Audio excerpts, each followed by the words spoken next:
In the small, forgotten town of Ravenwood, an old mansion stood at the edge of a dark forest. The house was known by the locals as the Whitmore Estate, but whispers of its haunted past had earned it a far more sinister name, the Whispering Shadows. One crisp autumn evening, a young couple, Jane and Mark, drove into town, fascinated by the ominous aura encircling the ancient mansion. They were documentarians, seeking to uncover the truth behind local legends and paranormal activity, driven by the need to capture something truly extraordinary on film. As they approached the house, a chill ran down Jane's spine. The fading daylight cast long shadows that seemed to dance in the corners of her vision. Inside, the air was heavy with a musty scent, and the wooden floors creaked under their feet. The further they stepped into the mansion's depths, the colder it grew, as though the walls themselves exhaled a frigid breath. They set up their equipment in what had once been the grand ballroom, a cavernous space with a domed ceiling and massive, cobweb-draped chandeliers.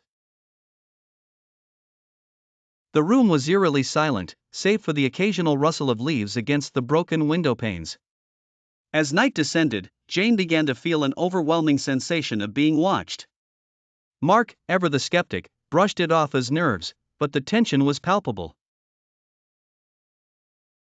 Determined to capture their findings, they split up to cover more ground. Mark ventured into the basement. The moment he stepped onto the first stair, he was engulfed in a sense of absolute dread. His flashlight flickered, casting erratic beams across the damp, stone walls. The further he descended, the stronger the whispers became, nearly inaudible but undeniably there. Meanwhile, Jane explored the upper floors, each room dank and cloaked in darkness. As she wandered through the abandoned bedrooms, she heard faint whispers echoing through the corridors. She tried to trace the source but found nothing but empty rooms and decaying furniture. When she reached the attic, she discovered an old, dusty trunk. Curiosity piqued, she pried it open to find relics of the past, faded photographs, brittle letters, and a porcelain doll with cracked, lifeless eyes.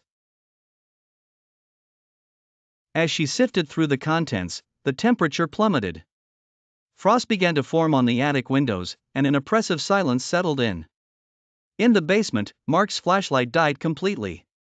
Plunged into darkness, he fumbled for his phone but felt icy fingers clasp around his wrist.